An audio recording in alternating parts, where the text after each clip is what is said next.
Hello everyone, स्वागत है आपका मेरे channel excellence in education world पर। आइए आज महाराणा प्रताप के विषय में जानते हैं, जो कि अद्भुत शौर्य, साहस और वीरता के प्रतीक थे और आज भी भारत के जन जन के दिल में बसते हैं। राजस्थान के कुंभलगढ़ में महाराणा प्रताप का जन्म सिसोदिया राजवंश के महाराणा उदय सिंह एवं माता रानी जीवत कंवर के घर 9 मई 1540 को हुआ था। तिथि अनुसार महाराणा प्रताप का जन्म ज्येष्ठ माह शुक्ल पक्ष की तृतीया को माना जाता है।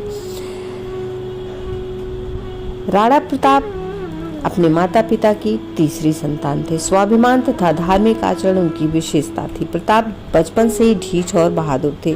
बड़े होने पर वे एक पराक्रमी पुरुष बनेंगे, महापराक्रमी पुरुष बनेंगे, यह सभी जानते थे। सर्वसाधारण शिक्षा लेने से खेलकूद एवं हथियार बनाने की कला सीखने में उनकी रुचि अधिक थी।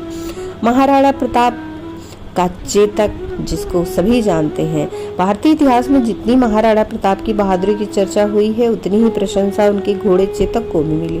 कहा जाता है कि चेतक कई फीट ऊंचे हाथी के मस्तक तक उछल सकता था। कुछ लोकगीतों के अलावा हिंदी कवि श्याम नारायण पांडे की वीर रस कविता चेतक की वीरता में उसकी बहादुरी की खूब तारीफ की गई है। हल्दी घाटी के युद्ध में चेतक अकबर के सेनापति मान सिंह के हाथी के मस्तक की ऊंचाई तक बाज की तरह उछल गया था। फिर महाराणा प्रताप ने मान सिंह पर वार किया। जब मुगल सेना महाराणा के पीछे लगी थी, तब चेतक उन्हें अपनी पीठ पर लादकर 26 फीट लंबे नाले को लांघ गया, जिसे मुगल फौज का कोई घुड़सवार पार न कर सका। प्रताप के साथ युद्ध में घायल चेतक को वीर गति मिली थी। महाराणा प्रताप को चेतक की प्राप्ति जब राणा प्रताप किशोरावस्था में थे, तब एक बार राणा उदय सिंह ने उनको राजमहल में बुलाया और 2 घोड़ों में से एक का चयन करने के लिए कहा।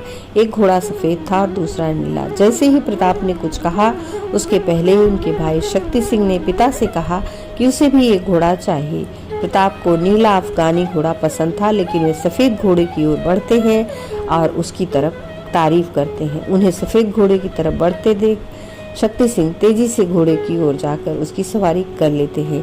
उनकी यह शीघ्रता देखकर उदय सिंह वह सफेद घोड़ा शक्ति सिंह को दे देते हैं और नीला अफगानी घोड़ा प्रताप को मिल जाता है। इस नीले घोड़े का नाम चेतक था, जो महाराणा प्रताप को बहुत प्रिय था।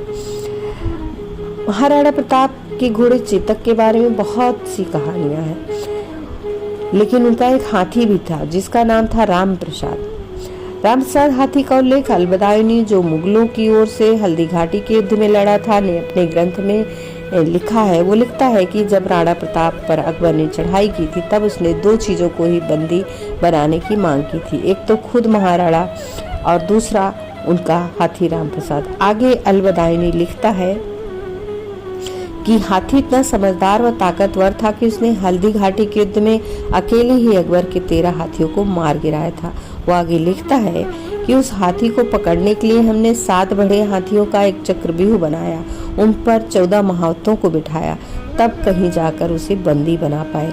उस हाथी को अकबर के समक्ष पेश किया गया, जहां अकबर ने उसका नाम पीर प्रसाद रखा। राम प्रसाद को मुगलों ने गन्ना और पानी दिया। उस स्वामी भक्त ने 18 दिन तक मुगलों का न दाना खाया न पानी पिया और वो शहीद हो गया।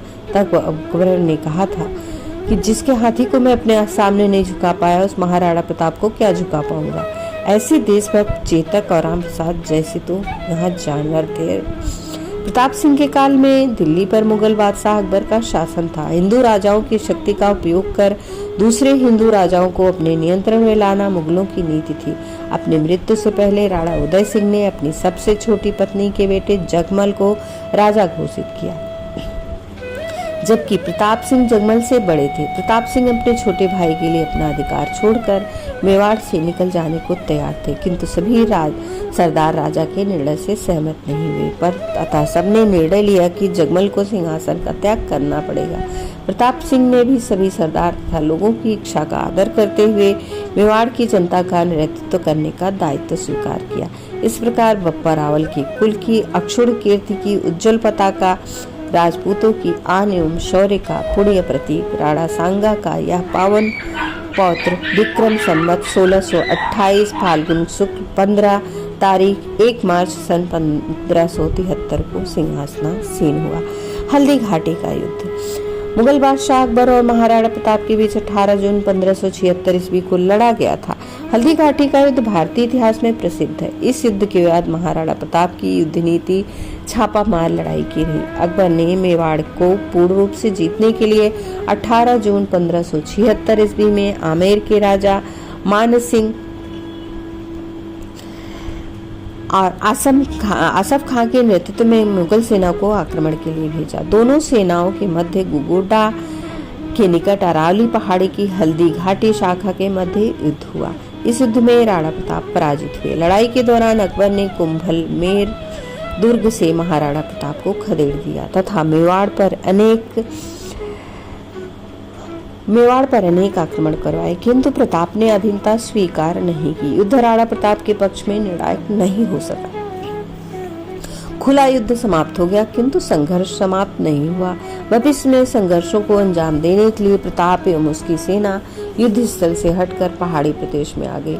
मुगलों के पास सैन्य शक्ति अधिक थी तो राणा प्रताप के पास जुझारू शक्ति अधिक थी। महाराणा प्रताप चित्तौड़ छोड़कर बनवासी हो गए। महारानी सुकुमार, राजकुमारी और कुमार घास की रोटियां और निर्झर के जल पर ही किसी प्रकार जीवन व्यतीत करने को बाध्य हुए।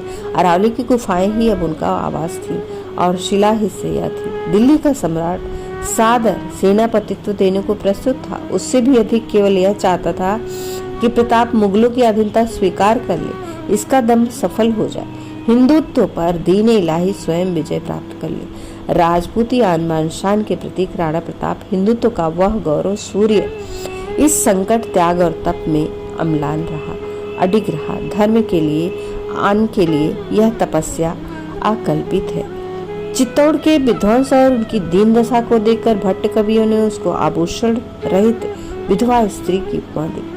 प्रताप ने अपनी जन्मभूमि की इस दशा को देखकर सब प्रकार के भोग विलास को त्याग दिया। भोजन पान के समय काम में लिए जाने वाले सोना चांदी के बर्तनों को त्याग कर वृक्षों के पत्तों को काम में लिया जाने लगा। कोमल शैया को छोड़कर दृढ़ शैया का उपयोग किया जाने लगा। उन्होंने अकेले इस कठिन मार्ग को नहीं अपनाया, अपितु अपने वंश वालों के लिए भी इस कठोर नियम का पालन करने की आज्ञा दी। जब तक चित्तौड़ का उद्धार न हो जाए तब तक सिसोदिया राजपूतों को सभी सुख त्याग देने चाहिए। चित्तौड़ की मौजूदा दुर्दशा सभी लोगों के हृदय में अंकित हो जाए। इस दृष्टि से प्रताप ने यह भी आदेश दिया कि युद्ध के लिए प्रस्थान करते समय जो नगाड़े सेना के आगे बजाए जाते हैं वे अब सेना के पीछे बजाए जाएं। इस आदेश का पालन आज तक किया जा रहा है। युद्ध के नगाड़े सेना के पिछले भाग के साथ ही चलते हैं। शक्ति सिंह द्वारा राणा प्रताप की सुरक्षा। चेतक नाला तो लांग गया, पर उसकी गति धीरे धीरे कम होती गई। पीछे से मुगलों के घोड़ों की टाप सुनाई पड़ी। उसी समय प्रताप को अपनी मातृभाषा में आवाज सुनाई पड़ी, हो नीला घोड़ा रा आसवार। प्रताप ने पीछे मुड़कर देखा तो उन्हें एक ही अश्वारोही दिखा और वह था उनका भाई शक्ति सिंह। प्रताप के साथ व्यक्तिगत विरोध ने उसे देशद्रोही बनाकर अकबर का सेवक बना दिया था और युद्धस्थल पर वह मुगल पक्ष की तरफ लड़ रहा था। जब उसने नीले घोड़े को बिना किसी सेवक के पहाड़ की तरफ जाते देखा तो वह भी चुपचाप उसके पीछे चल पड़ा, परंतु केवल दोनों मुगलों को यमलोक पहुंचाने के लिए। जीवन में पहली बार दोनों भाई प्रेम के साथ गले मिले। इस बीच चेतक जमीन पर गिर पड़ा और जब प्रताप उसकी काठी को खोलकर अपने भाई द्वारा प्रस्तुत घोड़े पर रख रहे थे तो चेतक ने प्राण त्याग दिए। बाद में उस स्थान पर एक चबूतरा खड़ा किया गया जो आज तक उस स्थान को इंगित किया गया था जहां चेतक ने अपनी देह त्यागी थी। प्रताप को विदा करके शक्ति सिंह खुरासानी सैनिक के घोड़े पर सवार होकर वापस लौट आया।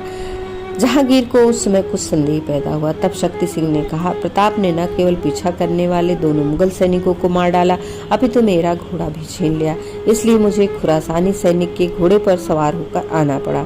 सलीम ने वचन दिया, अगर तुम सत्य बात कह दो तो मैं तुम्हें क्षमा कर दूंगा। तब शक्ति सिंह ने कहा, मेरे भाई के कंधों पर मेवाड़ राज्य का बोझा है। इस संकट के समय उसकी सहायता के बिना मैं कैसे रह सकता था। सलीम ने अपना वचन निभाया, परंतु शक्ति सिंह को अपनी सेवा से हटा दिया। राणा प्रताप की सेवा में पहुंचकर उन्हें अच्छी नजर भेंट की जा सके, इस ध्येय से उसने बिनसोर नामक दुर्ग पर आक्रमण कर उसे जीत लिया। उदयपुर पहुंचकर उस दुर्ग को भेंट में देते हुए शक्ति सिंह ने प्रताप का अभिवादन किया। प्रताप ने प्रसन्न होकर वह दुर्ग शक्ति सिंह को पुरस्कार में दे दिया। यह दुर्ग लंबे समय तक उसके वंशजों के अधिकार में बना रहा। संवत 1632 यानी 1576 में के सावन मास की सप्तमी का दिन मेवाड़ के इतिहास में सदा स्मरणीय रहेगा। उस दिन मेवाड़ के अच्छे रुधिर ने हल्दी घाटी को सींचा था। प्रताप के अत्यंत निकटवर्ती 500 कुटुंबियों और संबंधियों, ग्वालियर के भूतपूर्व राजा राम शाह और 350 तोमर वीरों के साथ राम शाह का बेटा खंडेराव वीर गति को प्राप्त हुआ। स्वामी भक्त झाला मन्ना जी अपने 150 सरदारों सहित मारा गया और मेवाड़ के प्रत्येक घर ने बलिदान दिया। महाराणा प्रताप ने प्रतिज्ञा की कि वह माता के पवित्र दूध को कभी कलंकित नहीं करेंगे। इस प्रतिज्ञा का पालन करते हुए उन्होंने कभी मैदानी प्रदेशों पर धावा मारकर जन स्थानों को उजाड़ना, कभी एक पर्वत से दूसरे पर्वत की ओर भागना और विपत्ति काल में अपने परिवार का पर्वतीय कंदमूल फल द्वारा भरण पोषण करना, अपने पुत्र अमर का जंगली जानवरों और जंगली लोगों के मध्य पालन करना अत्यंत कष्टप्राय कार्य था। इन सब के पीछे मूल मंत्र यही था कि बप्पा रावल का वंशज किसी शत्रु या देशद्रोही के सम्मुख शीश झुकाए, यह असंभव बात थी। कायरों के योग के इस पापमय विचार से ही प्रताप के हृदय के टुकड़े टुकड़े हो जाते थे। तातार वालों को अपनी बहन बेटियों को समर्पण कर अनुग्रह प्राप्त करना महाराणा प्रताप को किसी भी दशा में स्वीकार नहीं था। चित्तौड़ के उद्धार से पूर्व पात्र में भोजन, शैया और शयन दोनों मेरे लिए वर्जित रहेंगे। महाराणा प्रताप का यह प्रतिज्ञा अक्षुण थी। अद्वितीय योद्धा वीर थे राणा प्रताप। बहलोल खान अकबर का बड़ा सिपा सलार था। हाथी जैसा भारी भरकम शरीर और लंबाई 7 फीट 8 इंच। क्रूर तो ऐसा था कि नवजात बालकों को भी अपने हाथ में लेकर उनका गला रेत देता था। यदि बालक हिंदुओं के हो तो महाराणा प्रताप से युद्ध करने कोई जाना नहीं चाहता था, क्योंकि उनके सामने युद्ध के लिए जाना मतलब उनकी मौत का चुनाव। अकबर ने दरबार में राणा को समाप्त करने के लिए बहलोल खान को चुना। बहलोल खान यद्यपि अकबर के दरबार का सबसे हिम्मत वाला व्यक्ति जाना जाता था, किंतु वो भी महाराणा के समक्ष जाने से भय खाता था। उसके मन में महाराणा प्रताप का ऐसा भय था कि घर कर गया था कि उसने अपनी सारी बेगमों की हत्या कर दी। पता नहीं वापस लौटूं न लौटूं, इन्हें कोई दूसरे अपनी बेगम बना लेंगे। बस इसी भय के कारण उसने सबको मार डाला। आ गया मेवाड़ में वीर शिरोमणि महाराणा प्रताप जी के समक्ष आखिर सामना हो ही गया उसका अपनी मृत्यु से। अफीम के खुमार में डूबी हुई सुर्ख नशेड़ी आंखों से भगवा अग्नि की लपट से प्रदीप्त रण के मद में डूबी आंखें टकराई और जबरदस्त भिड़ंत शुरू हो गई। एक क्षण तलवार से तलवार टकराई और राणा की विजय ध्वनि बहलोल खां को प्रतीत होने लगी। दूसरे ही क्षण वीर शिरोमणि महाराणा प्रताप की तलवार ने बहलोल खां को उसके शिरस त्राण बख्तरबंद घोड़ा उसके रक्षा कवच सहित 2 टुकड़ों में चीर कर रख दिया। 7 फीट 8 इंच का विशाल शरीर वाला पिशाच बहलोल खां का शरीर आधा इस तरफ आधा उस तरफ अलग अलग होकर गिर पड़ा। ऐसे महावीर थे महाराणा प्रताप। एक गुप्तचर किसी तरकीब से उस स्थान पर पहुंच गया जहां राणा प्रताप और उनके सरदार एक घनी जंगल के मध्य एक वृक्ष के नीचे घास पर बैठे भोजन कर रहे थे। खाने में जंगली फल, पत्तियां और जड़ें थी, परंतु सभी लोग उस बड़े उत्साह से उस भोजन को कर रहे थे जिस प्रकार कोई राजभवन में बने भोजन को प्रसन्नता उमंग से खाता हो। गुप्तचर ने किसी के चेहरे पर उदासी चिंता नहीं देखी। उसने वापस आकर अकबर को पूरा वृत्तांत सुनाया। सुनकर हृदय अकबर का प्रसीज गया। प्रताप के प्रति उसके मन में मानवीय भावनाएं जागृत हुई। उसने अपने दरबार के अनेक सरदारों से प्रताप के तप और त्याग के बलिदान की प्रशंसा की। अकबर के विश्वास प्रताप पात्र सरदार अब्दुल रहीम खान खाना ने भी अकबर के मुख से प्रताप की प्रशंसा सुनी थी। उसने अपनी भाषा में लिखा, इस संसार में सभी नाशवान है। राज्य और धन किसी भी समय नष्ट हो सकता है, परंतु महान व्यक्तियों की ख्याति कभी नष्ट नहीं हो सकती। पुत्तों ने धन और भूमि को छोड़ दिया, परंतु उसने कभी अपना सिर नहीं झुकाया। हिंद के राजाओं ने वही एकमात्र ऐसा राजा है जिसने अपनी जाति के गौरव को बनाया है।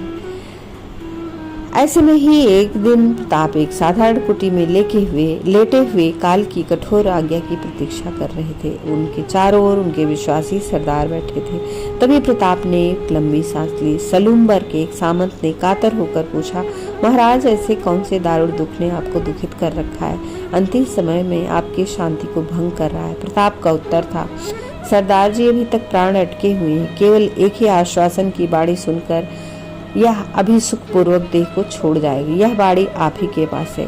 आप सब लोग मेरे सम्मुख प्रतिज्ञा कीजिए कि जीवित रहते मातृभूमि किसी भी भांति तुर्कों के हाथों में नहीं सौंपेंगे। पुत्र राणा अमर सिंह हमारे पूर्वजों के गौरव की रक्षा नहीं कर पाएगा। वह मुगलों के ग्रास से मातृभूमि को नहीं बचा पाएगा। अगर आपने एक्सलेंस इन एजुकेशन को सब्सक्राइब नहीं किया है तो प्लीज़ सब्सक्राइब कर लें और साथ ही बेल आइकन प्रेस कर दें, जिससे आने वाली वीडियो की नोटिफिकेशन मिलती रहे। और वीडियो को अंत तक ज़रूर देखें और अपने बहुमूल्य सुझाव कमेंट बॉक्स में भी दें। बेल को ऑल पर जरूर करें। वीडियो को लाइक करें, ज़्यादा से ज़्यादा शेयर करें और अपने बहुमूल्य सुझाव कमेंट बॉक्स में अवश्य दें। धन्यवाद। नमस्कार।